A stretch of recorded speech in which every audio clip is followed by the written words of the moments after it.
Bonjour à vous qui venez de lancer cet épisode de podcast et surtout bienvenue dans les Aventures Méditatives, votre podcast pour s'évader sans avoir à faire des kilomètres et découvrir la méditation autrement. Je suis Lucie Lavoine, professeure de yoga et de méditation, poète et ancienne consultante en achat IT, mais tout ce qu'il faut retenir c'est que dans ce podcast je serai en quelque sorte votre guide touristique. Allez, on embarque ?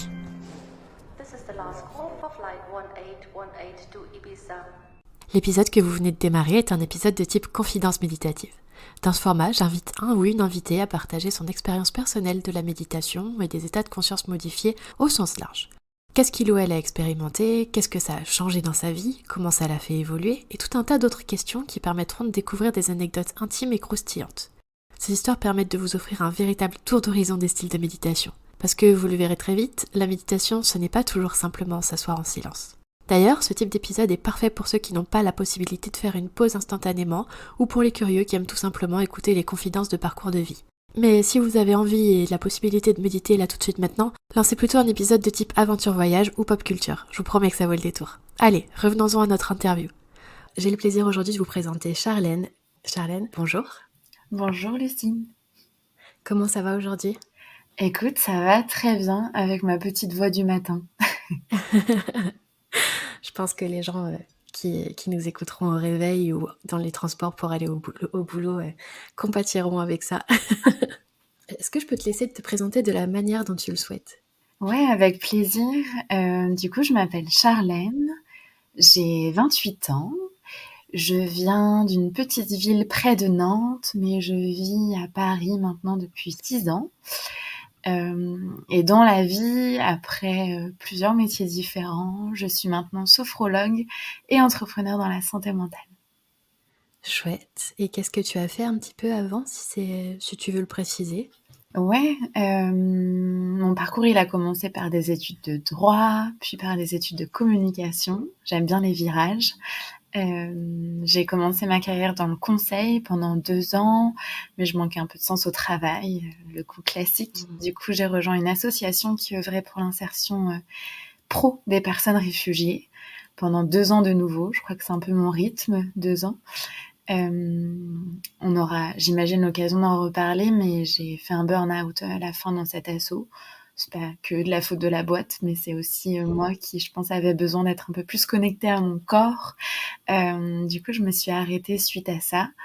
J'ai pris le temps pour moi, je suis allée marcher sur les chemins de Compostelle et de fil en aiguille, j'ai eu très envie de faire de nouveau bifurquer ma carrière vers la santé mentale après avoir découvert tous les outils qui m'ont fait du bien, de pouvoir les mettre à disposition d'autres humains. Trop chouette. Et du coup, juste petite précision pour ceux qui nous écoutent et qui sont peut-être concernés ou qui ont des proches qui sont concernés par le burn-out, si ça arrive, c'est pas de votre faute et on vous envoie plein de force et de courage. On s'en est remise et on vous souhaite de vous en remettre aussi. Donc dans les aventures méditatives, l'un des objectifs est de faire découvrir un peu toutes les sortes de méditations qui existent. Et du coup, est-ce que tu peux me dire un peu celles que tu as toi-même expérimentées pour qu'on ait un aperçu de ce dont on va parler aujourd'hui ? Je sais qu'il y aura la sophrologie, mais est-ce qu'il y aura un peu autre chose ? Oh là là. Dans les grandes lignes. Dans les grandes lignes, ouais, je pense que la méditation elle a toujours fait un peu partie de ma vie, mais j'ai l'impression de l'avoir vraiment rencontrée il y a 3 ans. Du coup, moi j'aimerais bien te partager genre ce que je croyais de la méditation versus ce que j'ai vraiment expérimenté comme ce qui a fonctionné pour moi, parce que je pense qu'il y a autant de moyens de méditer que de personnes. Ma maman elle est prof de yoga pour enfants, donc tu vois j'ai baigné dedans petite, et pour autant moi je crois que j'ai pratiqué la méditation surtout en marchant via le chemin de Compostelle. C'est vraiment mon expérience la plus forte. Après, il y a des pratiques qui ont renforcé l'écoute de mon corps, l'écoute de mes ressentis. Donc la sophrologie en fait partie. J'ai testé l'hypnose. J'ai fait différentes retraites de yoga. Je pense que c'est le plus gros. Et je pratique le yoga de manière assez régulière. Trop bien. Ça promet un épisode haut en couleur. J'ai trop hâte. Et du coup, est-ce que tu peux nous dire un petit peu à quoi ressemblait ta toute première expérience de méditation ? T'avais quel âge ? C'était quand ? Où ? Avec qui ? Tout ça, qu'est-ce qui t'y a emmené ? Ouais, a posteriori, je pense que ma première expérience, elle date d'il y a super longtemps. Comme je te le disais, ma maman était prof de yoga pour enfants, même si c'était pas le cas quand j'étais petite, mais elle a toujours eu cette fibre-là. Et du coup, je pense que mes premiers souvenirs de méditation, c'est dans mon lit, avant de dormir, après l'histoire un peu classique, je dois avoir genre 8 ans. Et à un moment, elle me faisait le scan corporel, ce moment où tu es allongé dans ton lit et il y a une voix qui te guide pour prendre le temps de te connecter à ton corps, tu vois, en passant de la tête jusqu'au bout des pieds. C'était vraiment dans une vocation de m'aider à m'endormir quand j'étais petite. Je l'ai pas vécu à l'époque comme oh je suis en train de méditer, mais maintenant que j'ai découvert plein de pratiques, je sais qu'en réalité c'était de la méditation. Chouette. Voilà. Et est-ce qu'il y en a un moment justement, enfin, tu parles en disant que donc c'est peut-être quelque chose qui se faisait presque tous les soirs ou régulièrement. Est-ce qu'il y a eu par exemple un soir en particulier qui t'a marqué? Ou le premier dont tu te souviens par exemple? Non, c'est un peu flou. J'ai des souvenirs de ça arrivait régulièrement et ça arrivait pas tous les soirs, ça arrivait dans les moments où j'étais un peu stressée. Ça Oui, pouvait être le cas la veille de rentrer à l'école, ça pouvait être le cas la veille d'un examen un peu plus tard. Et je me souviens que ça, on l'a poursuivi, mes sœurs et moi, même par téléphone parfois. D'avoir la maman au bout du fil qui te fait un petit scan corporel. Du coup, c'est plutôt quelque chose de fil rouge dans mon enfance et mon adolescence. trop chouette. Je pense que ça donnera des idées aux personnes qui sont parents, qui nous écoutent. Et du coup, après ces expériences de méditation de l'enfant dont tu ne te rendais pas forcément compte qu'elles étaient de la méditation, quelles ont été les premières, les plus marquantes ou les plus volontaires?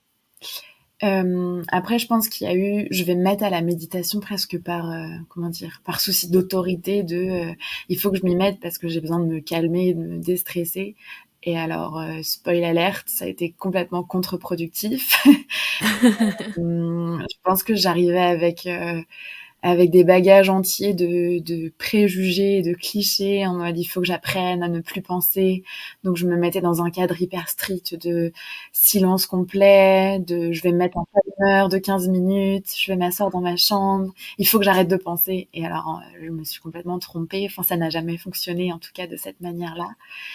Du coup, après, je suis passée à des applis avec Petit Bambou. C'était un peu plus doux parce que du coup, d'être guidée par une voix, je pense que c'était une voie d'accès un peu plus simple pour moi. Ça devait faire écho à la voix de ma maman.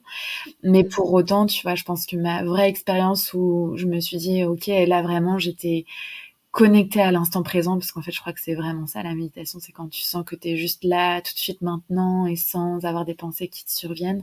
C'était en marchant, du coup, sur le chemin de Compostelle, il y a 2 ans et demi, que je l'ai le plus ressenti et de manière le plus durable. Et maintenant, c'est quelque chose que je reproduis assez souvent, on en reparlera peut-être, mais moi, j'ai vraiment une méditation par la promenade et par J'adore. l'émerveillement, quoi. Juste le fait de regarder autour de moi et de me connecter à mes 5 sens, c'est ce qui fonctionne le plus. Assise, allongée, ça marche pas. Pour moi, ça marche plus. D'accord. Et du coup, avec enfin, je vais pas parler d'échec, mais ce truc qui n'a pas marché pour toi en tout cas, du coup, tu avais renoncé complètement à la méditation à ce moment-là? En fait, j'ai essayé de manière régulière, mais je pense qu'il y avait 2 choses qui fonctionnaient pas. C'est que déjà, j'ai essayé dans les moments où j'étais en stress. Oui. Du coup, je pense que ça m'aidait encore moins à y accéder parce que je me rajoutais des voix supplémentaires de tu devrais être calme, tu devrais faire le vide et du coup, c'était complètement inefficace. Mmh. Et l'autre chose, du coup, c'est que je le faisais, comme je te le disais, dans ce cadre un peu strict d'être allé piocher à droite à gauche ce qui est censé fonctionner. Assis-toi, mets peut-être un peu de musique calme, mais en fait, c'était tout sauf ce dont j'avais besoin. On y reviendra sans doute après, mais après ces expériences-là, enfin, parce que dans ce podcast, je mets toutes les expériences de conscience modifiée sous le terme de méditation, donc pas uniquement la méditation de pleine conscience. Et du coup, tout ce qui est sophrologie, hypnose, etc., c'était après le chemin de Compostelle que tu les as découverts? Ouais, c'était juste après. En fait, c'était dans la même Ok, période. donc on va revenir sur le chemin de Compostelle. Ok. Comment tu t'es dit, tiens, je vais aller faire cette aventure? Bah, du coup, je sortais de cette période de vide. C'est même pas le cas parce qu'il y avait tellement de pensées que période de vide, ça marche pas. Mais de cette période de burn-out, j'étais entrée en thérapie. et j'étais au chômage. Donc D'accord. globalement, Tu suivais quel type de thérapie? que je suis toujours d'ailleurs, je suis Ouais. en psychologie et ma psychologue est spécialisée en gestalt. OK. Est-ce que tu peux préciser pour les auditeurs, ce que c'est exactement ce type de thérapie? Ouais, alors j'en suis pas une spécialiste et pour de vrai, j'ai choisi d'être psychologue plus par le lien qu'on a toutes les 2 que par sa Oui, spécialité. Je pense que c'est un truc assez courant, bien qu'on en parle oui, peu, de d'abord, se concentrer sur l'humain plus que sur la spécialité. Mais de ce que j'ai compris de la gestalt, l'idée c'est de passer beaucoup par le corps justement, d'être très connecté à: «OK, d'abord je ressens ce qui se passe dans mon ventre, dans mes mains» et c'est par ce biais-là, en connexion avec, du coup la psychologue a un effet miroir avec moi, me fait accéder à ce que j'ai besoin de faire sortir et ce que j'ai besoin d'explorer. Donc ouais, on est dans un dialogue assez fort, elle et moi. On est loin du cliché de la psychologue qui ne parle pas.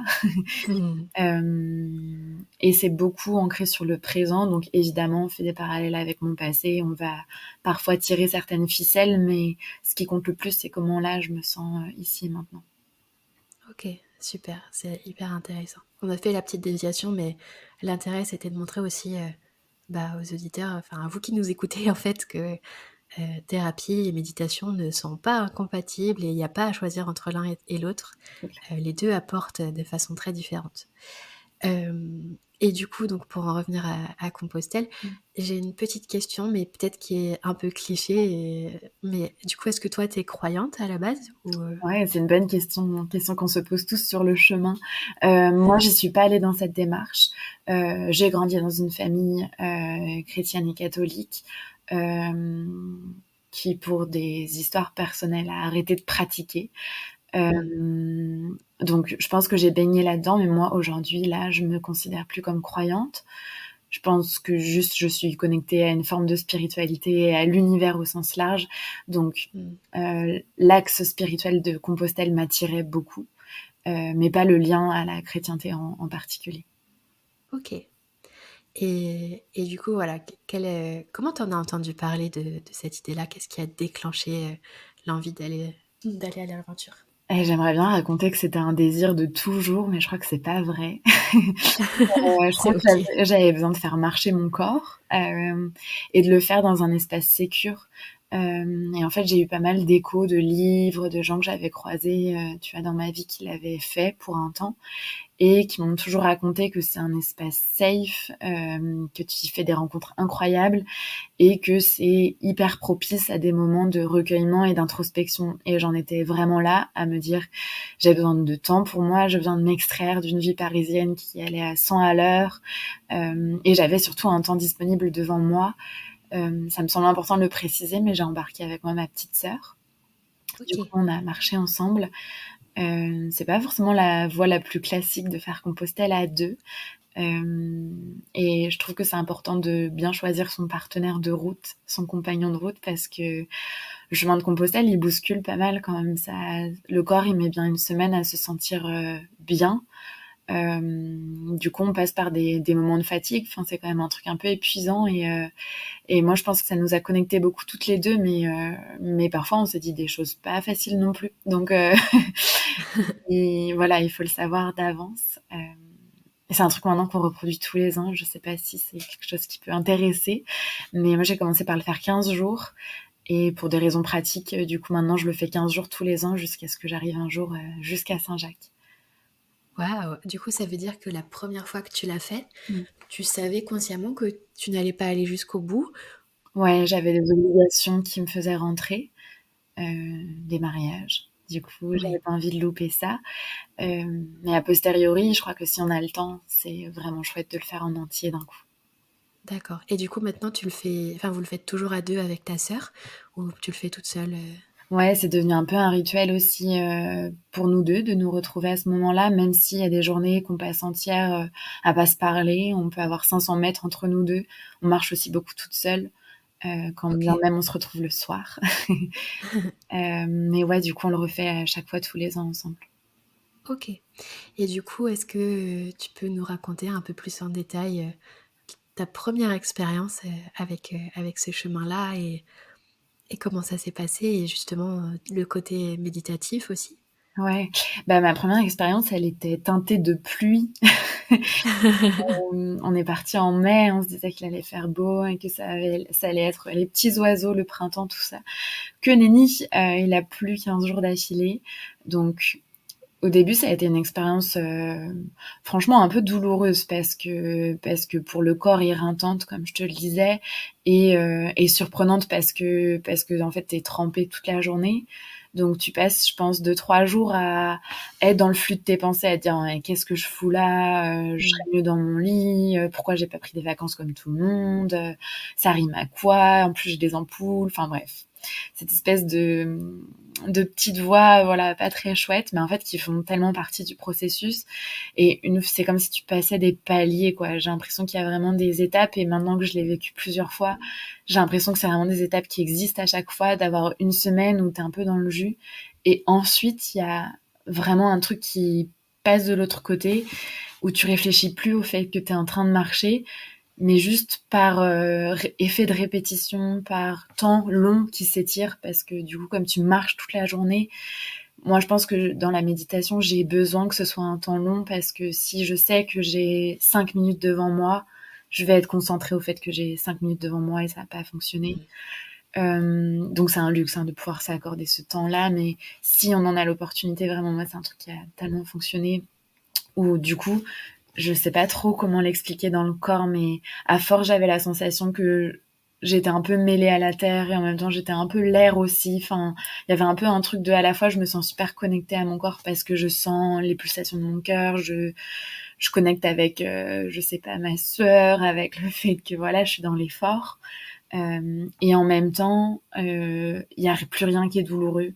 Enfin, c'est un truc un peu ambivalent comme ça, où du coup je pouvais pas voir passer des matinées entières, et je commençais à marcher, on se levait tôt sur Compostelle, tu marches avec le soleil, donc tu vois à 6h30 t'es déjà sur la route, et je me souviens que moi mon timing de méditation c'était vraiment le tôt le matin, quoi, t'as levé du soleil, les oiseaux, pourvu qu'il ne pleuve pas, et même s'il pleut d'ailleurs, peu importe, juste je regardais ma montre au bout de 3 heures sans m'en rendre compte, parce qu'en fait la fin arrivait et c'était la fin qui me sortait de mon état un peu de d'ailleurs. Et en fait ça me faisait ça presque tous les matins, quoi. De 6h30 à 9h30 j'étais ailleurs, et j'étais Waouh! même pas en capacité de discuter avec les gens, d'ailleurs. C'était le moment où j'avais besoin d'être que pour moi, et après venait un autre temps de Compostelle, le temps de la rencontre, le temps de l'échange et tout ça. Mais les matins, ils étaient pas dans le partage, c'était juste pour moi-même. Mais c'est hyper beau ce que tu racontes et du coup, les premières fois où tu as été dans cet état, hem, c'était pas volontaire j'imagine, mais par contre les matins d'après «C'est ma matinée, je garde ce temps pour moi»? Ah ouais, je sais pas quelle hormone ça vient faire diffuser dans le corps, tu vois, mais c'est tellement de la plénitude, tu sais, c'est ce genre d'instant qui arrive dans la vie où tu te dis ok, je Mmh. suis à la bonne place au bon moment. Et là, il y avait une espèce de sécurité qui m'entourait, tu vois, comme si j'étais dans une bulle, parce qu'en plus, t'as un lien tellement fort avec la nature quand t'es sur Compostelle, et un lien fort avec une sorte de retour à l'essentiel. Tu vois, t'as rien, t'as ton sac à dos où t'as littéralement 2 litres d'eau, une barre de céréales au cas où et une culotte pour le lendemain, mais c'est tout. Et pour autant, tu te sens genre juste où il faut. Et je pense que du coup, tu vois, ce truc-là de non seulement je suis en train de marcher, mais en plus je suis dans des circonstances où il y a rien qui vient m'envahir, qui vient me polluer. C'est tellement fort que du coup maintenant je ressens que j'en ai besoin, et c'est pas que je suis en apnée toute l'année parce que on y reviendra peut-être, mais j'ai trouvé un peu comment intégrer du Compostelle dans ma vie de tous les jours. Oui, on y reviendra après, c'est trop cool. Du coup, c'est un peu enfin, finalement, ce truc-là, c'est un peu une sorte d'état de flow quelque part, ce que tu as trouvé, Ouais, je pense. dans ces moments-là. Mmh. Et moi, ce que je voulais préciser parce qu'en t'écoutant et c'est génial, merci pour tous ces partages, je voulais préciser que, bah, moi, en tout cas, pendant ma formation de prof de yoga, on nous a enseigné qu'il y a 2 façons de mettre quelqu'un en état de méditation. Enfin, de façon principale, hein, il y en a certainement d'autres, mais il y a la première façon, c'est d'ennuyer complètement l'esprit. Donc c'est par exemple, certainement ce que vont chercher les gens qui font, des retraites Vipassana, mais qui nécessitent de ne pas bouger et qui peuvent être très dures pour certaines personnes. Il y aura peut-être des épisodes sur le sujet. Moi, personnellement, je suis pas apte à en parler en profondeur parce que c'est pas quelque chose que j'ai expérimenté. Euh, mais il y a le côté aussi, donc la deuxième façon de mettre quelqu'un en état de méditation, c'est de fatiguer le corps. Mhm. Donc ça rejoint totalement ce que tu nous racontes. Et c'est pour ça, je pense qu'il y a des personnes qui se disent, moi je suis pas capable de méditer parce que je suis pas capable de rester concentrée à ne rien faire. Ben, n'oubliez pas que, enfin justement, peut-être que c'est le moment de vous dire qu'il y a des états de méditation qui peuvent être atteints avec du sport, avec des efforts physiques, ce genre de choses, et ça peut être une alternative pour vous. Ouais, je plus sois complètement. En tout cas, moi, je sais maintenant que c'est clairement mon cas. Et du coup, ça a été une des réponses que d'apporter un peu plus de sport dans ma vie. Alors, pas forcément besoin d'aller dans l'extrême, tu vois, parce que j'aime Mhm. pas non plus me faire mal. Je suis pas quelqu'un de super endurante, quand bien même le chemin de Compostelle pourrait laisser croire. Dans ma vie de Oui, tous les jours, j'aspire pas à ça. Mais tu vois, genre 1 heure de piscine ou juste aller marcher 1 heure dans mon quartier, le nez en l'air, à contempler, parce que moi je pense qu'il y a ces deux choses qui m'aident, c'est d'être en mouvement et d'être dans la contemplation. Tu mhm. vois, si je suis les yeux fermés dans le noir sans bouger, c'est pas pour moi. Par contre, si je bouge et qu'en plus mes yeux ont de quoi contacter des choses qui m'émerveillent un peu, voilà, c'est l'autoroute vers le flot. J'adore, c'est trop cool. Et du coup, la deuxième question qui me venait en t'écoutant, c'est que du coup, d'année en année, en faisant ce chemin de Compostelle, comment ça a évolué? Qu'est-ce que ça t'a appris au fur et à mesure du temps? Oh, tant de choses. Non, en vrai, je pense que ça m'a appris que mon corps était mon allié, et ça, la sophrologie me l'a appris aussi, mais on y reviendra peut-être. Bien sûr que oui. Ouais, je pense que c'est le principal enseignement de si tu l'écoutes pas, de toute manière, il fera ce qu'il veut de toi. Le burn-out, je pense, en est aussi le parfait exemple. Mhm. Du coup, c'est vraiment l'écoute de mon corps en premier. Et ensuite, c'est ce rapport au temps qui est très différent quand tu es sur le chemin de quand tu es dans la vraie vie. Et du coup, ça m'arrive bien plus souvent maintenant dans ma vie de tous les jours de me dire, en fait, je sais pas pourquoi je m'impose ce rythme. Et quand bien même je vois tout le monde courir dans le métro à côté de moi, puisque je vis à Paris, je suis pas du tout obligée de suivre cette cadence-là qui n'est pas la mienne. Et je pense que c'est piqûre de rappel. Du coup, j'en ai besoin tous les ans, de un peu comme si je remettais ma boussole à zéro, quoi. Mais du coup, c'est ces deux trucs-là, le rapport au corps et le rapport au temps. C'est hyper beau. Et est-ce que, au fur et à mesure des expériences, ces choses-là, elles se sont approfondies ou est-ce que c'est simplement ce même état qui est déjà génial, que tu recherches et que tu retrouves à chaque fois? C'est pas si simple. Je pense que c'est un autre truc aussi, c'est qu'on arrive toujours avec ses bagages. Et moi, mes Mmh. bagages d'une année sur l'autre, ils sont très très différents. La première fois, du coup, je suis arrivée post-burnout, mais j'y étais encore un peu. Et du coup, j'étais dans un moment de ma vie où c'était l'hécatombe sur tous les sujets. Parce que je pense que dans ces cas-là, il y a un peu tout qui tombe par terre. Et maintenant, je le sais, c'est tant mieux, mais sur le coup, c'était très douloureux. Et du coup, Mmh. 1 an après, le temps avait aussi fait son œuvre. Et du coup, j'y suis arrivée plus dans un moment d'ancrage où j'avais envie de juste réaliser le chemin parcouru, voilà, prendre le temps pour moi. Et donc, j'étais dans un autre état d'esprit, j'étais mieux. Et du coup, j'ai vécu mon chemin différemment. Si tu rajoutes à ça la météo, si tu rajoutes à ça les gens que tu rencontres, parce que quand bien même j'ai choisi d'être toute seule parfois, le chemin te fait rencontrer beaucoup, beaucoup de gens. Et du coup, tes journées, elles sont aussi colorées des gens que tu rencontres. Est-ce que du coup, tu peux nous livrer quelques secrets de personnes que tu as, enfin pas des secrets de ces personnes, mais est-ce que tu peux nous raconter un peu plus en détail quelques rencontres qui t'ont marqué? Ouais, il y en a vraiment, vraiment beaucoup. D'ailleurs, j'y vais toujours avec un carnet parce qu'après, j'aime relire les histoires de ces gens. Je pense qu'elles me remplissent aussi. Mais je me souviens de Mona lors de mon premier chemin. Mona, elle avait 81 ans. Et ce qui est assez marrant, c'est que je l'ai rencontrée après avoir déjà entendu parler d'elle. on appelle sur le chemin un truc qui s'appelle le Radio Camino, c'est que de gîte en gîte, les gens et les pèlerins, puisque c'est comme ça qu'on nous appelle, se racontent qui est sur le chemin en ce moment. Et donc on nous parlait d'une Mona depuis quelques temps avec ma petite sœur. Et un jour, on arrive dans un dortoir, parce qu'on dort souvent à plusieurs, et on voit sur la liste Mona. On se dit, enfin, on va la rencontrer. Mona, 80 ans, elle faisait pour la 8e fois le chemin. Et tiens-toi bien, Mona, elle n'avait qu'une chose en tête sur le chemin, c'est qu'elle ramassait les escargots sur la route pour pas qu'ils se fassent écraser par les voitures. Et je rappelle, il pleuvait, donc il y avait des escargots littéralement tous les mètres. Et voilà, du haut de ses 81 ans, pour la 8e fois le chemin, elle ramassait les escargots. C'est Voilà, tellement mignon. Mona, je pense que c'était une des rencontres les plus marquantes. Il y en a eu plein d'autres et en fait, c'est ça qui est beau, c'est que j'ai connecté avec des gens que j'aurais jamais rencontrés dans ma vie.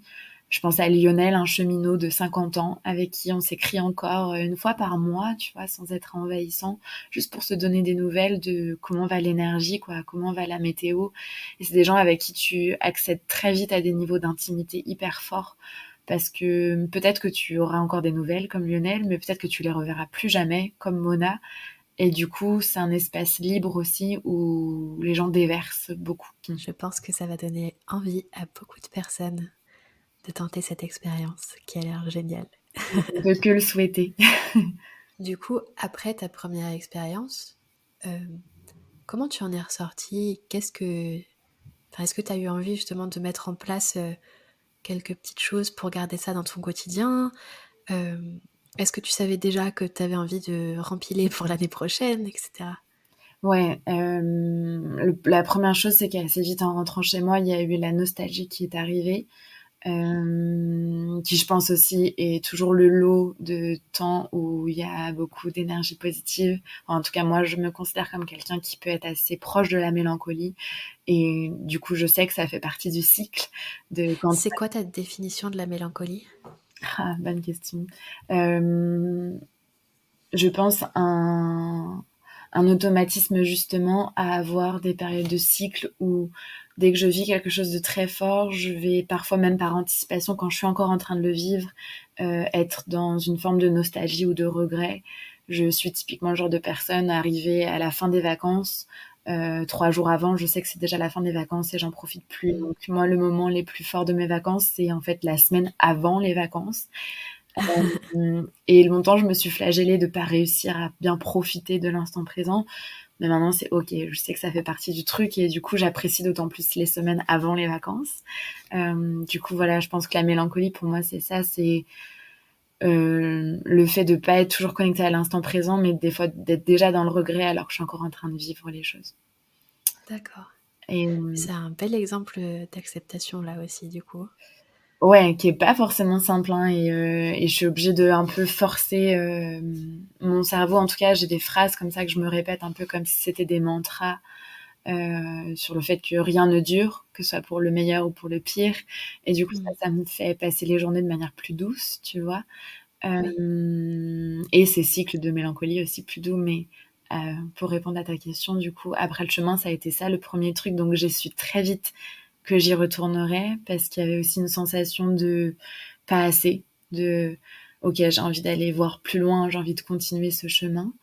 Et puis il y a eu aussi beaucoup de comment dire, maintenant je sais que ça existe. Il y avait, c'est pas de l'ordre de la fierté, c'est plus de de la ressource, tu vois, genre ok, Mm. maintenant je sais que j'aurai toujours cet espace-là, et ça c'est tellement agréable de savoir qu'à tout moment je peux recontacter, tu vois, une sensation à la Compostelle. Du coup, ça s'est traduit dans les jours qui ont suivi par le fait de pas pouvoir arrêter de marcher. Donc, j'ai pas arpenté Paris de long en large toute la journée parce que je pouvais pas. Mais, tu vois, je me pose de plus en plus la question de est-ce que je peux aller à pied à mes rendez-vous, par exemple. J'arrête de prendre systématiquement le métro. Si je peux marcher, je marche parce que je sais que ça me fait du bien. Ou d'aller consacrer des samedis matins à la découverte d'un arrondissement à Paris avec pour seule envie juste de parcourir les rues de Paris et pas nécessairement d'aller faire les musées ou d'aller voir des lieux, juste d'avoir pour plaisir de marcher, quoi. Tu marchais du coup toujours avec cet émerveillement, c'est ça? Ouais, toujours avec le nez un peu en l'air, regarder les façades, les oiseaux, le ciel, ouais, toutes ces composantes-là. Mmh. Comme quoi, enfin j'allais dire, on peut faire la touriste, sans avoir besoin de guide et sans avoir besoin d'explications et que ça fasse énormément de bien. Et en se perdant, clairement, ouais.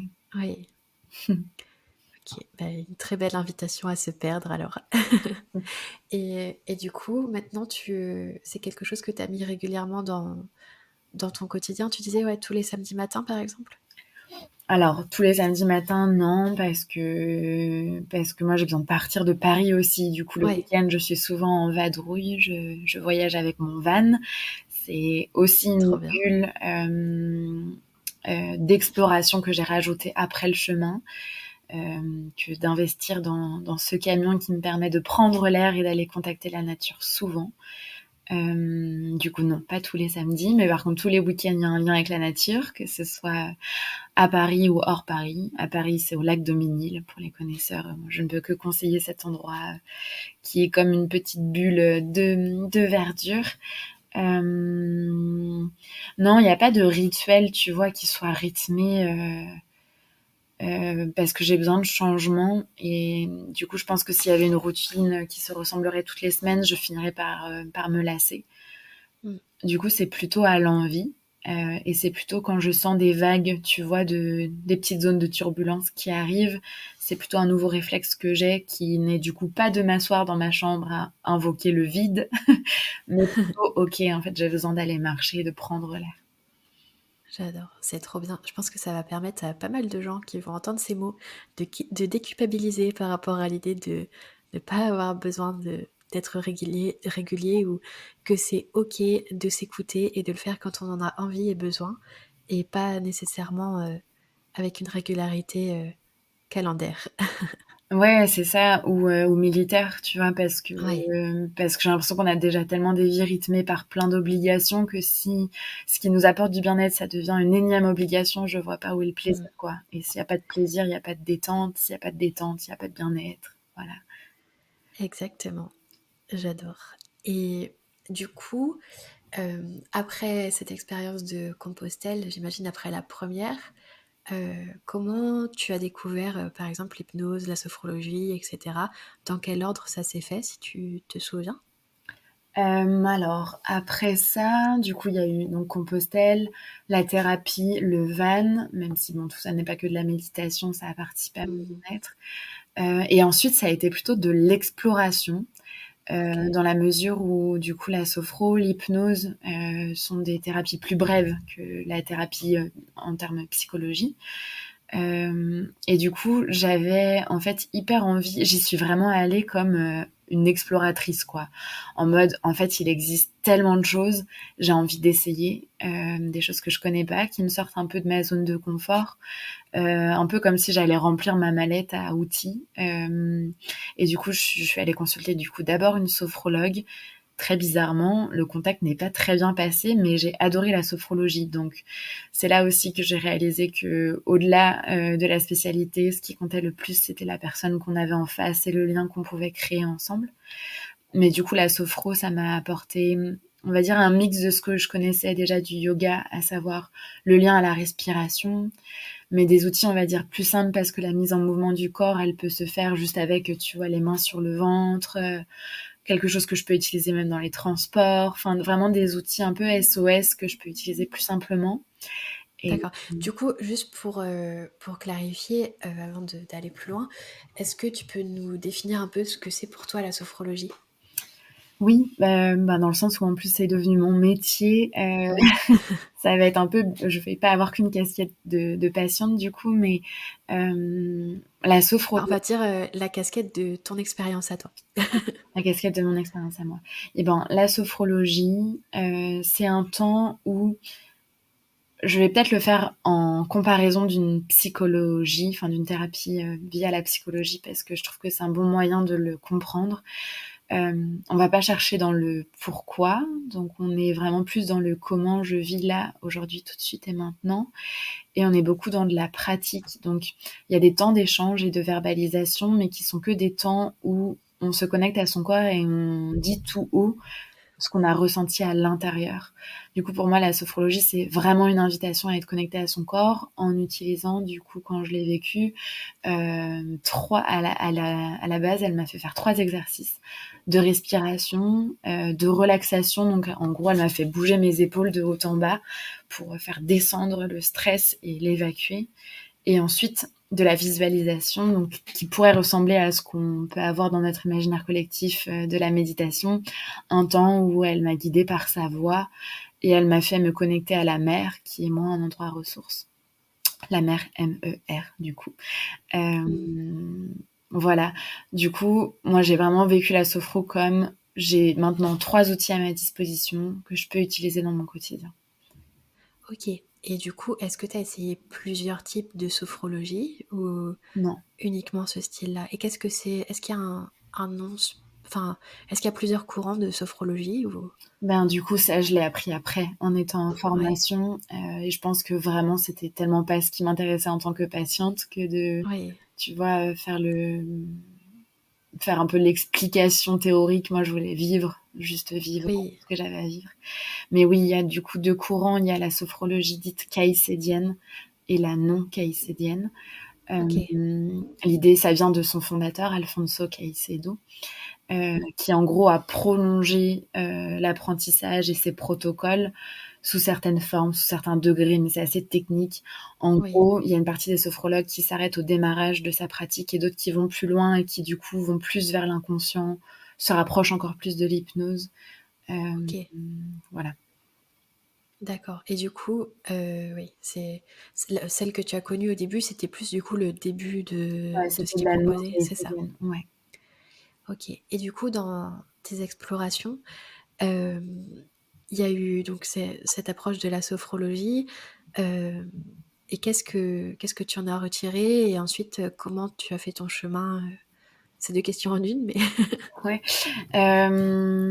Bah, du coup, la sophrologie, elle m'a apporté personnellement et puis elle a planté une graine professionnellement parce que j'étais ok. aussi en voie de réflexion sur comment je peux à mon tour accompagner des gens parce que j'étais déjà dans l'accompagnement en étant dans l'insertion Mm. pro, mais insérer professionnellement, c'était pas un truc qui me portait suffisamment. J'avais envie d'accompagner de manière plus personnelle. Du coup, Ouais. ça a été le premier apprentissage que de me dire, ok, c'est un métier qui pourrait me correspondre parce que j'aime rendre les gens autonomes dans leur bien-être. Après, d'un point de vue plus personnel, ça m'a aussi donné envie d'aller tester d'autres choses. Et c'est là qu'est arrivée du coup la découverte de l'hypnose, qui est arrivée dans les mois qui ont suivi. J'ai échelonné ça parce qu'on va pas se mentir aussi, ces pratiques-là ont un coût financier. Mm. J'étais déjà en thérapie, j'étais aussi au chômage, donc tout ça fait qu'il faut faire attention à ses finances. Donc j'ai un peu vu ça comme un cadeau et je me suis rythmée à des découvertes, tu vois, un peu tous les 2 mois. J'ai fait la sophro, après j'ai fait une retraite de yoga Mm. et 2 mois plus tard j'ai fait de l'hypnose. 2 mois après je suis repartie en retraite. Enfin, tu vois, maintenant c'est des cadeaux aussi que je m'offre au quotidien dans l'année, à me dire ok, qu'est-ce que j'ai envie d'explorer là. Et ça, je le fais par la spécialité ou par les opportunités. Et l'hypnose, Ok. typiquement, c'est que j'ai rencontré une hypnothérapeute. En fait, une amie est devenue hypnothérapeute. Et du coup, c'est par ce lien de confiance que j'ai été amenée à tester l'hypnose. Et du coup, est-ce que dans tous ces éléments-là, il y a des choses qui t'ont particulièrement aidé, qui t'ont particulièrement apporté peut-être des enseignements ou quelque chose? Honnêtement, non, pas un en particulier. Ok, Mais plutôt le fait de réaliser justement que mon accès à mon bien-être, c'était toujours moi qui étais un peu la chef cuistot de ma propre recette. Et j'adore. le côté, en fait, il faut que j'aille piocher et je continuerai à le faire, ce qui m'attire, quoi. Ouais. Euh, ouais, c'est surtout ça. Et du coup, tu disais que ça t'a... Est-ce que ça... Enfin, j'imagine que du coup, tout ça, que ce soit Compostelle, etc., ça t'a beaucoup aidé à guérir après le burn-out? Ouais, ouais, je pense que j'ai besoin de dire quand même que le fil rouge, c'est la thérapie là-dedans. Que, Oui. moi, je vois l'accès à ces spécialités, thérapie brève, complémentaire, médecine douce, peu importe comment on les appelle. Moi, elles m'ont apporté beaucoup de soutien et beaucoup d'outillage pour mon quotidien. Et Ouais, derrière le burn-out, j'ai des schémas de pensée, des fils et des pelotes de laine à dénouer oui, qu'il était important pour moi d'aller travailler en profondeur. Et pour moi, pour ça, la psychologie est hyper importante. Et ok. ouais, pour moi, c'est un message important que j'ai envie de faire passer de c'est pas grave d'aller en thérapie, mais il y a des situations dans lesquelles ce sera peut-être pas Tout le monde devrait aller suffisant. en thérapie. Ouais, exactement. Et moi-même, dans mon métier de sophrologue, il y a des sujets dans lesquels je ne peux pas intervenir s'il n'y a pas un suivi psychologique en parallèle. Et je pense que c'est important de rappeler ça. Oui. Et si je peux me permettre de rajouter ce petit truc, je sais que moi j'ai commencé à consulter récemment et, ce qui m'a marqué et ce qui m'a fait du bien, c'est que la thérapeute que je suis allée consulter, donc la psy, m'a dit dès le début, on va voir ensemble si avec quoi vous venez correspond à ce avec quoi je peux vous aider ou pas. Et je trouve ça très beau et très honnête. Du coup, si jamais vous êtes sur le même chemin de galère dans lequel j'étais, à vous dire les psys c'est pas pour moi, je me sens jamais compris, etc. Vous pouvez toujours finir par trouver quelqu'un de très chouette. Et d'ailleurs, je pense que Charlène a un projet très très sympa. On va peut-être faire une parenthèse pour en parler. On reparlera méditation, sophro, etc. Mais je pense que ça peut peut-être être le moment de parler de 17h le dimanche.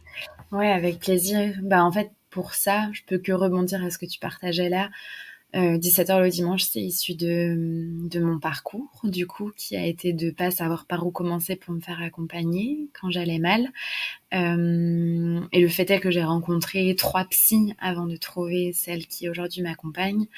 Et ces moments de répétition finalement de mon histoire ont été éreintants, ont plusieurs fois mis en péril presque l'accompagnement parce que à chaque fois que une rencontre n'était pas à la hauteur de ce que j'attendais ou n'était pas exactement là où j'avais besoin, et ben c'était d'autant plus dur que de recommencer. Du coup, 17h le dimanche, c'est un projet d'orientation. L'idée, c'est de créer une boussole en ligne qui permette à chacun de trouver le praticien qui lui convient. Et j'entends par praticien autant des gens qui sont dans le champ de la psychologie, de la psychiatrie, que des gens qui interviennent dans le bien-être et dans toutes les médecines alternatives ou complémentaires. L'idée, c'est sur la base d'un questionnaire et de préférence de la personne en face, faire finalement matcher un thérapeute et un patient. En mettant vraiment en valeur aussi l'humain derrière la pratique, parce que je crois qu'il n'y a pas forcément de choix à faire, comme on se le disait, entre être accompagné en médecine chinoise, ayurveda, hypnose ou psychothérapie, mais bien de trouver la personne qui nous convient au moment où on en a le plus besoin. C'est un super projet.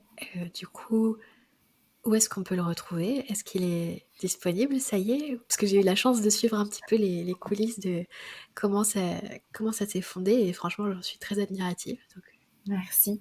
Non, c'est un sujet qui est encore en construction. La boussole, en tout cas. L'algorithme est oui, en cours de construction parce que j'ai envie de faire les choses bien. Donc là aussi, ça fait partie des choses où je prends mon temps. Il y a une version, on va dire, plutôt média, qui est plutôt de l'ordre de l'information, puisque sur le compte Instagram, je publie une fois par mois la visite d'une pièce de la maison pour prendre soin de sa santé mentale. Donc en septembre, on allait visiter le bureau et le lien entre le travail, les études et sa santé mentale. Là, je viens de sortir en octobre la cuisine, qui questionne notre lien à notre alimentation. Et à chaque fois, je m'accompagne de professionnels et du coup, je fais un podcast en parallèle qui s'appelle lui aussi 17h le dimanche, où c'est des regards croisés entre deux métiers pour qu'on puisse découvrir du coup en quoi sont différentes les pratiques. mhm. Concernant la mise en lien avec un thérapeute, pour l'instant, il y a un annuaire collaboratif qui existe, qui est accessible aussi via le compte Instagram. Donc, voilà, c'est là qu'on y retrouve tout pour l'instant. Ok, super. Bah, je mettrai tous les liens dans la description pour que Avec plaisir. les gens qui en sont curieux puissent aller découvrir tout ça et je vous y invite grandement. Du coup, on parlait de l'hypnose. On va reprendre le fil rouge, justement. On parlait de l'hypnose et est-ce que tu peux nous dire de quel type d'hypnose il s'agit? Parce que, de nouveau, il y a des types d'hypnose très différents. Alors peut-être même sans rentrer dans le nom technique ou autre, mais juste nous raconter un peu comment se déroule une séance, de quoi c'est composé? Ouais, avec plaisir. Alors, pour le nom technique, pour ceux que ça intéresse, a priori, c'était de l'hypnose ericksonienne. Ok, Voilà, pour son nom technique. Et concrètement, alors la séance, donc j'en ai fait qu'une. ok, Je pense que c'est aussi une grande différence avec la sophro, c'est que la sophro, en général, a un parcours, il dure de 2 à 3 mois. L'hypnose, en fonction des sujets, il peut y avoir jusqu'à 2 ou 3 séances, mais en une séance, il se passe déjà beaucoup de choses. Globalement, ça a duré 1 heure et demie. Je suis arrivée et on a pris un quart d'heure avec la thérapeute pour faire un peu un état des lieux de ce dont j'avais besoin et un peu écrire ensemble mon intention. Donc elle m'a posé pour ça des questions. Donc j'ai juste répondu à ces questions pour un peu mettre au clair ce dont j'avais besoin. Et ensuite, elle m'a fait m'asseoir du coup dans une chaise et elle m'a plongée en état d'hypnose. Donc elle a commencé par me faire tester ma capacité du coup à être dans un état hypnotique avec des exercices tout simples où je devais avoir mes mains l'une face à l'autre et sentir comme un ballon qui se gonfle et en fait je me laisse juste guider par sa voix et là ça m'a fait prendre conscience qu'en fait j'allais être en conscience pendant l'hypnose là où je pense que je m'attendais à ne plus me souvenir de rien ou à être comme dans un état de sommeil. En réalité, j'étais hyper présente à moi-même, j'entendais tout ce qu'elle me racontait, j'en ai des souvenirs pour, on va dire, 75% encore très clairs. Euh, et donc voilà, donc déjà je me suis rendu compte par ces 2 petits exercices de démarrage de ce que ça allait être, donc je pense que ça m'a mis pas mal en confiance pour la suite, de savoir que, entre guillemets, j'allais rester dans le contrôle. Moi, c'est peut-être une peur que j'avais, que peut-être que certains ont. Quand on parle d'hypnose, on pense à Mesmer, on pense à tous ces trucs-là. Et en séance, c'est carrément différent. Et après, elle m'a expliqué que du coup, elle allait se connecter à mon inconscient et que pour ça, elle allait, entre guillemets, faire parler mes mains et mes mains allaient devenir le vecteur de communication entre elle et mon inconscient. Et donc, en fait, c'est jouer un rôle tripartite où il y avait donc la thérapeute, moi, Charlène, qui était consciente de ce qui se passait, et mon corps qui réagissait comme si mon inconscient, lui aussi, participait à la conversation. Et donc une de mes mains est devenue le oui, une autre de mes mains est devenue le non. Et comme ça, de fil en aiguille, elle m'a emmenée avec elle là où j'avais besoin d'aller et elle a dénoué des peurs que j'avais. Donc ça a duré 40 minutes, puis on a repris un temps d'échange à la fin, mais on n'a pas débriefé. Ça aussi, c'est une grosse différence, je trouve, de la sophro, c'est qu'il n'y a pas de verbalisation parce que justement, on laisse l'inconscient agir en hypnose. Un truc que je peux partager par contre, c'est qu'après, mes nuits ont été ponctuées de beaucoup de rêves. Euh, j'ai rarement accès à mes rêves depuis que je suis petite. Et là, après l'hypnose, pendant au moins 2 ou 3 semaines, il paraît que c'est normal, à peu près 21 jours, on dit, j'ai beaucoup rêvé et je m'en souvenais. Comme si, euh, d'accord. comme si mon cerveau continuait à faire le ménage à l'intérieur. Ok. Juste sur le sujet du rêve, je me permets de le placer ici, mais il y aura un épisode du podcast qui sera avec une personne qui est thérapeute onirique et qui du coup travaille vraiment sur le sujet des rêves et qui nous parlera évidemment de ses expériences à elle, mais aussi de peut-être la façon dont on peut jouer avec. Voilà, je referme cette petite parenthèse. Euh, je trouve que c'est très intéressant là ce que tu nous racontes. Est-ce que tu serais ok de nous préciser quel type de peur, enfin sur quel type de peur vous avez travaillé dans cette séance d'hypnose? Ouais, on peut. Ben, moi, je suis en démarrage d'activité en sophro et du coup, un démarrage aussi d'un schéma de salariat et de CDI à une vie d'indépendante. Et donc, j'ai beaucoup de peurs qui sont liées à la confiance, la légitimité, ce genre de choses. Et donc, c'est ça qu'on est venu travailler en séance. Waouh. C'est ça que je suis allée chercher en thérapie, moi, du coup. Je suis pas Ouais. étonnée. Et, et du coup, euh, est-ce que aujourd'hui tu te sens plus libre par rapport à ces peurs d'avoir fait cette séance? C'était quand par rapport à aujourd'hui? C'était il y a quelques mois maintenant.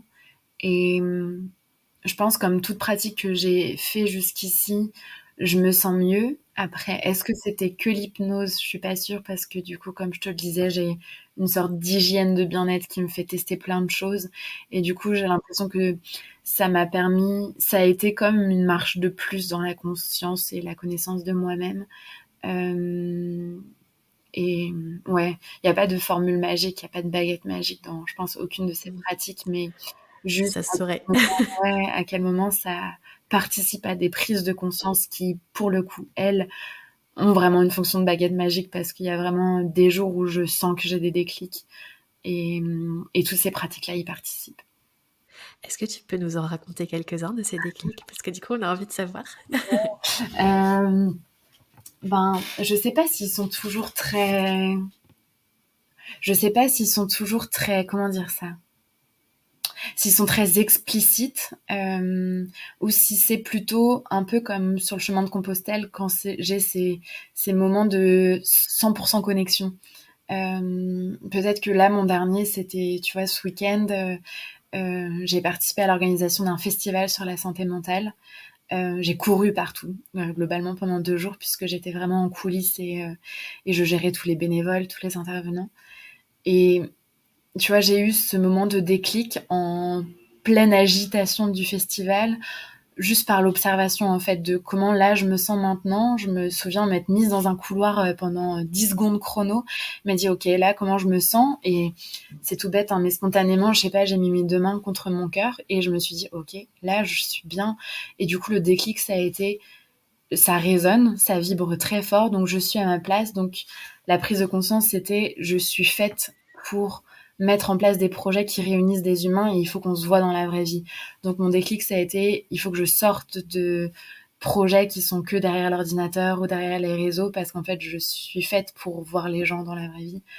Et tu vois, il n'y a aucune pratique là qui m'y amène, c'est juste que grâce à la sophro, je sais maintenant écouter mon corps, que grâce à l'hypnose, je sais être à l'écoute de choses qui parfois sont de l'ordre de l'inconscient et voilà, qui prennent le temps Mm. d'arriver.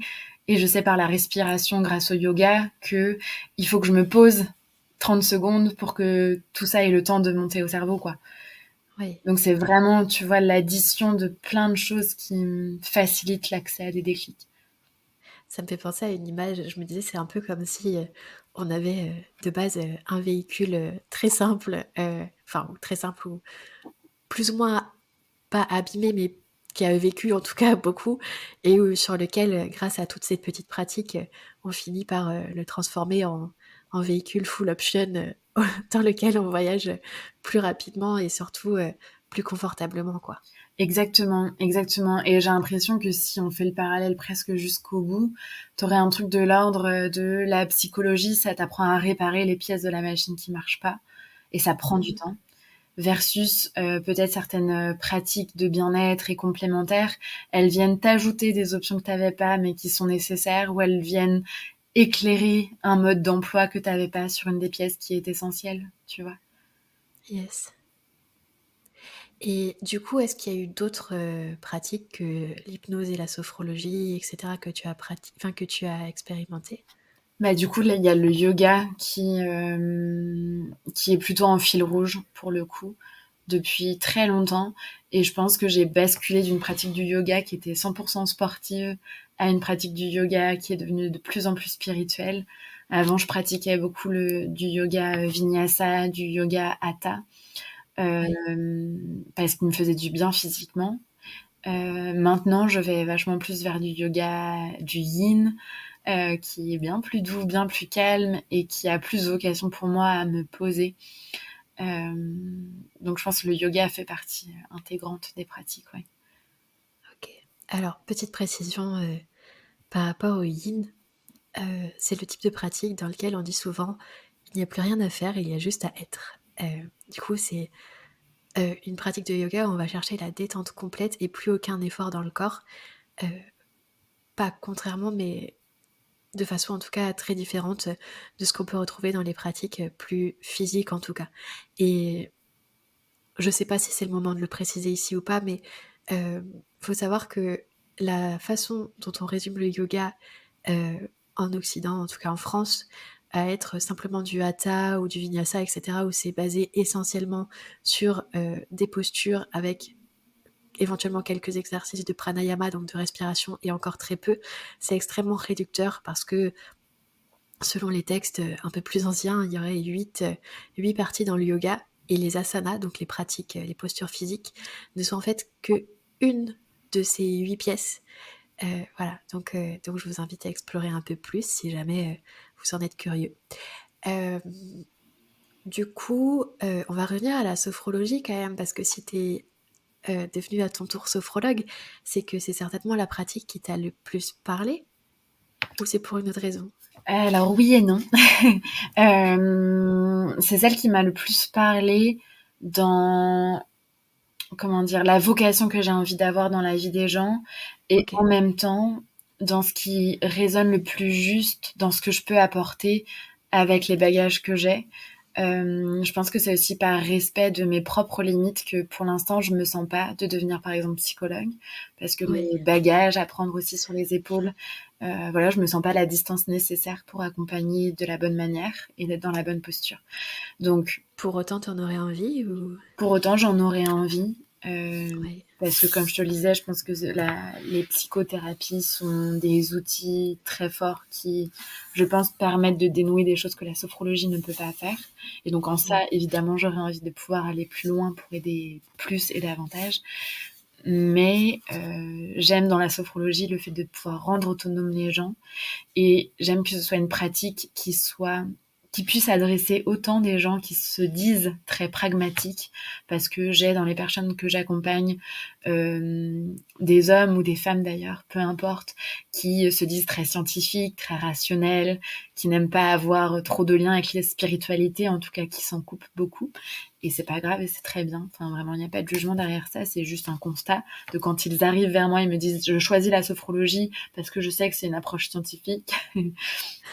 À l'intérieur de moi, ça me fait aussi beaucoup, enfin, voilà, rire, parce que en soi, la sophrologie, elle a aussi été nourrie de plein d'influences orientales, parce que son créateur et son fondateur, qui est un neuropsychiatre à l'origine, il a voyagé au Tibet, donc il s'est inspiré du bouddhisme. Il a voyagé en Inde, donc il y a beaucoup de choses en lien avec le yoga.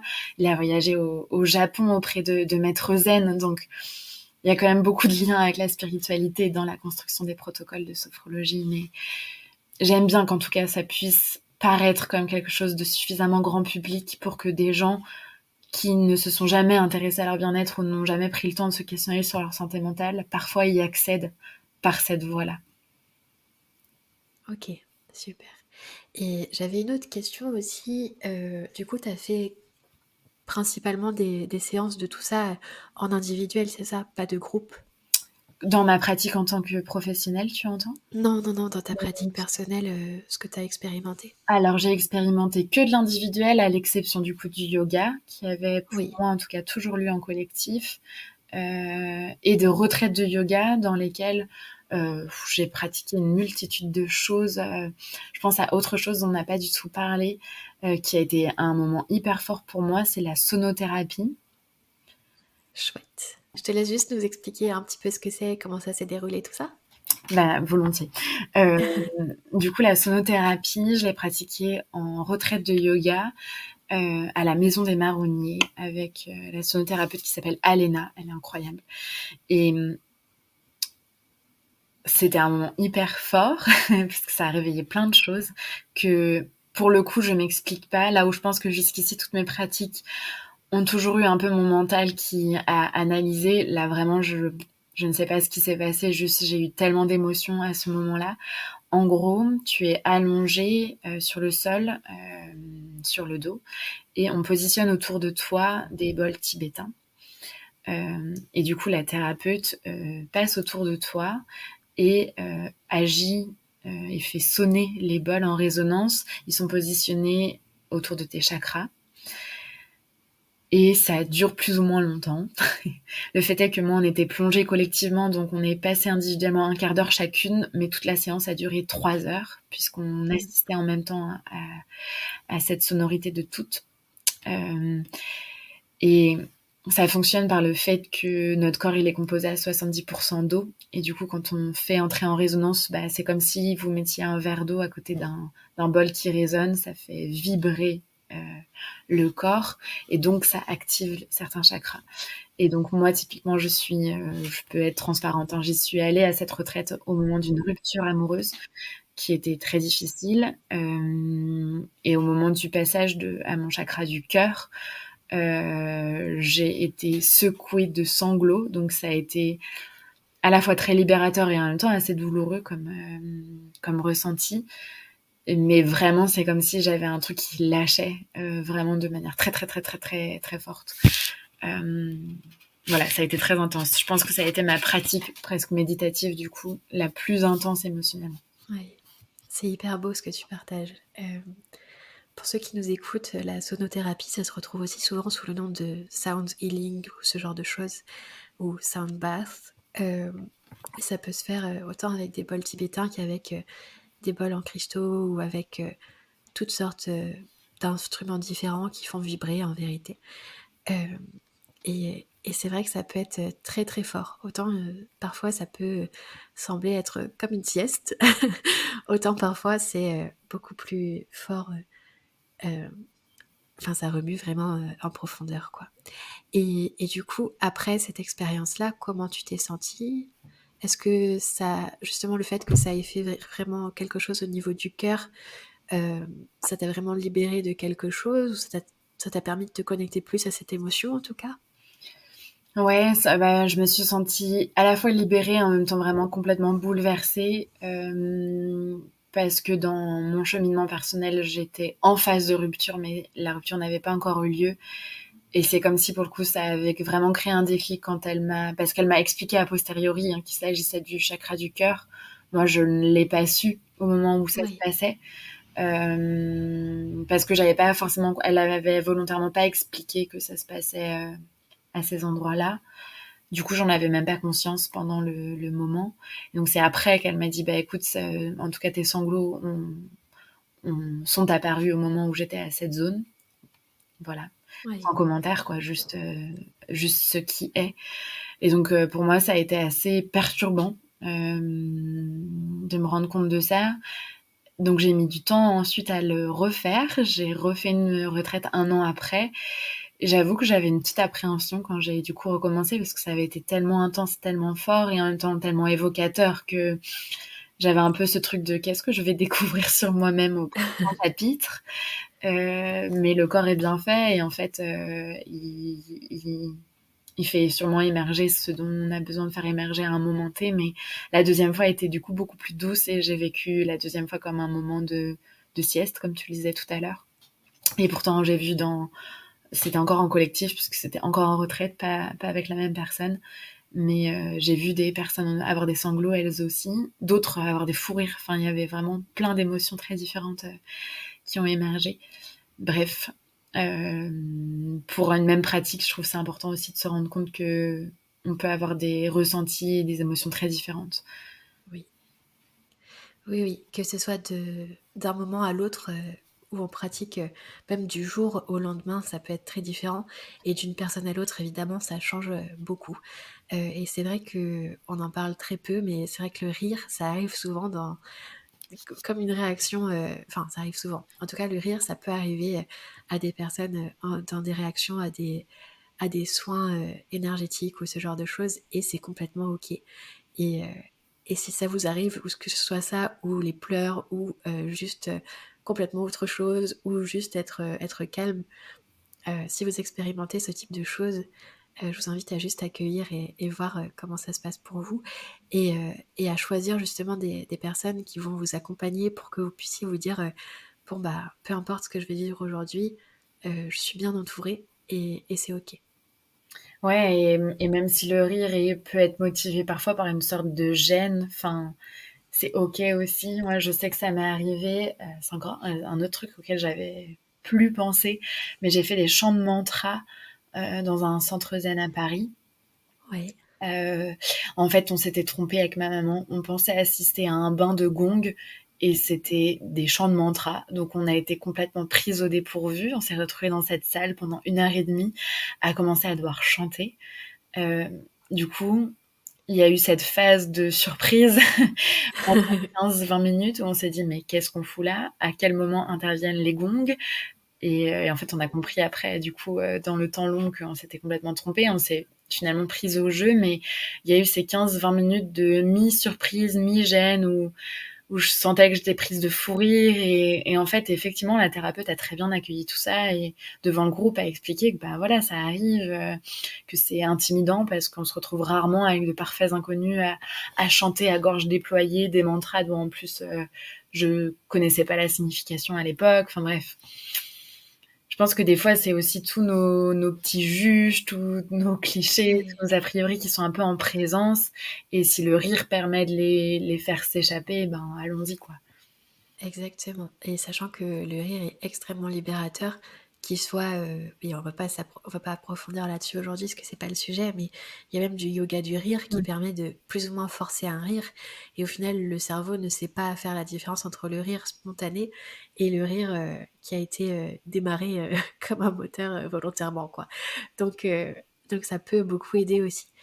Euh, et du coup, pour en revenir à tes pratiques personnelles, est-ce qu'il y a justement du coup un rythme de croisière que tu as? C'est plus justement, comme tu disais tout à l'heure, à l'envie uniquement?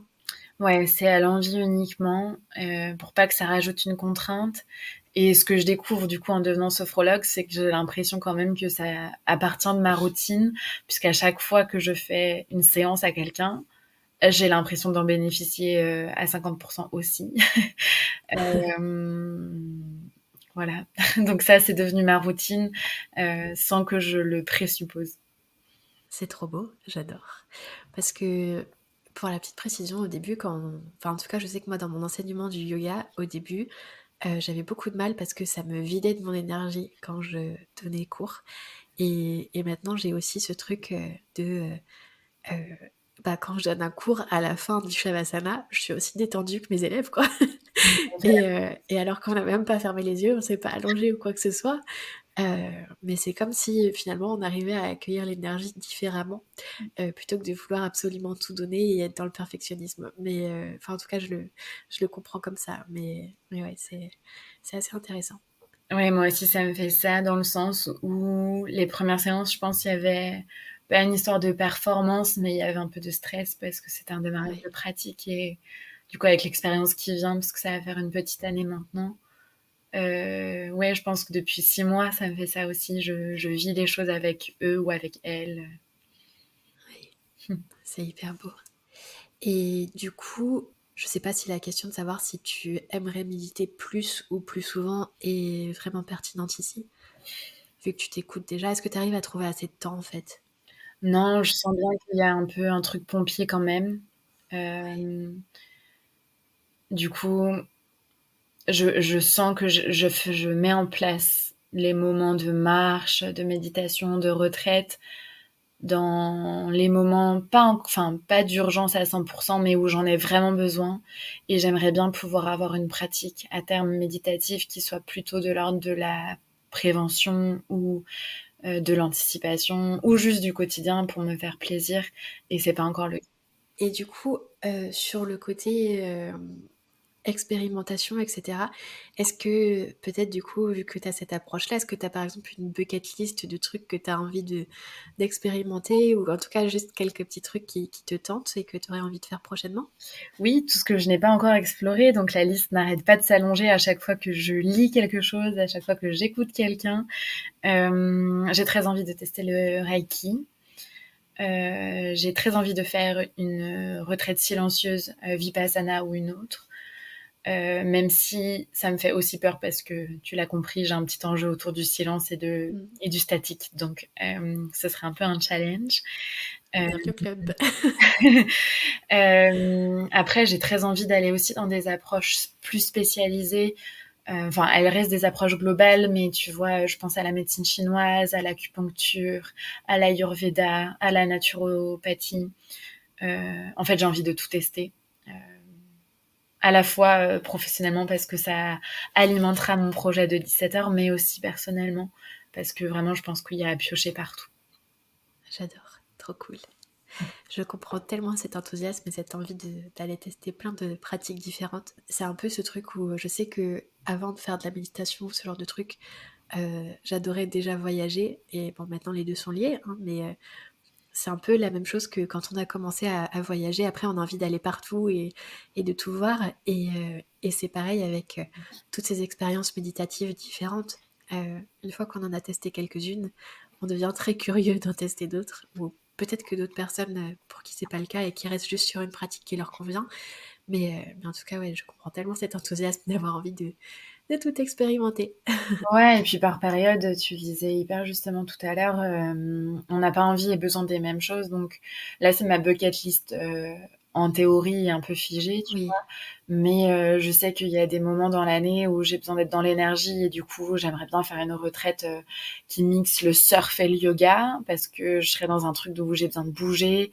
Mais il y a des moments où j'ai besoin d'être plus dans l'introspection, tu vois. Donc cette bucket list, je vais la mettre à jour et je vais la pratiquer en fonction de mon énergie du moment, quoi. yes. Et c'est très bien comme ça. C'est un peu un truc où tu pioches dedans D'accord. selon si tu en as envie maintenant ou pas, quoi. Trop bien. Est-ce que tu places des intentions quand tu médites, un peu comme une destination justement qui guide ta pratique ou... Euh, Enfin, en tout cas, quand tu vas à différents types d'expériences. ouais. Parce que du coup, toi, tes expériences, elles sont quasiment uniquement en personne, c'est ça? Oui, si ce n'est quand je marche. Quand je marche, je Oui. n'ai pas d'intention. Je mets des intentions entre guillemets quand je suis guidée pour le faire. Je le fais Oui. pas de manière spontanée. Mais quand j'adore quand un cours de yoga démarre et que la professeure ou le professeur nous indique de poser une intention, j'adore ça. Mais il faut qu'on m'invite à le faire, sinon j'y pense pas forcément spontanément. Ce qui peut paraître un peu étrange puisqu'en sophrologie il y a toujours une intention, mais c'est là que moi je suis en dehors de cette pratique-là. Donc en marchant, non. En thérapie, oui. Et en retraite, en général, quand je choisis une retraite, je la choisis parce que l'intention me parle. D'accord. Et parce que comment tu le définis ou comment tu le comprends, toi, justement, ce concept d'intention? Euh, j'ai pas d'autre mot qui me vient parce que c'est pas de l'ordre de l'objectif, mais c'est plus, Oui. euh, c'est plus comme choisir un mot ou juste une phrase de comment j'ai envie de me sentir ou de à quoi j'ai envie de destiner ma pratique. Parfois, mon intention, elle est destinée à quelqu'un d'autre. Ou Oui. du coup, je pense que c'est en ça qu'elle est difficile à déterminer. Mais quelques exemples, ça peut être, je sais pas, je sens que je suis dans un nuage en ce moment. Ben, ça va être, je me sens calme. Ça va être mon intention parce que c'est Oui. le désir que j'ai pour moi-même d'un ressenti que j'ai envie d'inviter et d'accueillir. Ou ça va être j'accueille la colère, parce que là je sens qu'en ce moment c'est ça qui est en jeu. Ou ça va être j'envoie mes pensées à ma grand-mère, parce que je sais qu'en ce moment elle en a besoin. Oui. C'est beau. Et du coup, c'est plutôt des choses qui te viennent intuitivement, enfin Ouais. spontanément, ou c'est... Oui. Ouais, c'est pas du tout des trucs auxquels je réfléchis avant. Au contraire, j'ai Hmm. l'impression que plus j'y réfléchis avant, plus ça va un peu fausser ma pratique. C'est le moment où Exactement. je lâche mon mental et pour autant, je suis quelqu'un de très, très organisé, voire trop. Genre, mes plannings sont à la demi-heure près dans mes journées. Il y a peu de place à l'imprévu dans mon quotidien et du coup, mon imprévu, c'est ma pratique méditative. Chouette. J'adore comment ça se cale. C'est trop bien.